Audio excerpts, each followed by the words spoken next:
बिहाड़ी दरियाए Sutlej head इस्लाम में 80,000 से ज़ायद cusec पानी रिकॉर्ड किया गया है। 113 देहात और कस्बों में एमरजेंसी नाफिज कर दी गई। साहुका और करमपुर कालिया की मुतादिद बस्तियों में तबाही मच गई है। हर तरफ पानी दिखाई दे रहा है, जबकि बिजली का निज़ाम भी दरहम बरहम हो गया है। मज़ीद जानेंगे डॉन न्यूज़ के नुमाइंदे शफकत से। शफकत, क्या तफसीलात हैं, क्या मनाजिर है? जिला बिहाड़ी 3 तहसीलों पर मुश्तमिल है। बुरबला, नलसी, दरिया सतलुज, सलाब में हर तरफ तबाही मचाई हुई है। 50,000 से ज्यादा जरूरी रकबा मुकम्मल तौर पर तबाह हो चुका है, जबकि तकरीबन 40,000 से ज्यादा लोग अपने मोबाइल मशीन के साथ नकल मकानी पर मजबूर हुए हैं। अभी भी 90,000 का रेला गुजरा है, जिसकी वजह से मुतअद्दिद बस्तियां लक्का सलदेरा, सहुका, मियां हाकम, मेरू बलोच, मेलसी सैफन में, करमपुर, कालिया शाह, हसन शाह, बस्ती खुब, बस्ती पीर फरीद, बस्ती आदली शदीद मुतासर हुई है।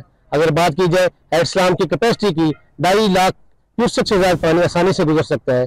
जिला इंतजामिया की जानब से 13 रिलीफ कैंप किए हैं, तो इस्लाम मुतासिर और मवेशियों को सहूलत फराहम कर रहे हैं। कमिश्नर राना आमिर करीम ने DC इमरान तो की DPO मोहम्मद अफसर के हमरा मुतासर लोगों का विजिट भी किया है। उन्होंने तमाम अदारों को हिदायत की है कि फील्ड में निकले और हर मुमकिन इस्लाम मुतासर की फर्स्ट नेस्टी के साथ मदद करें।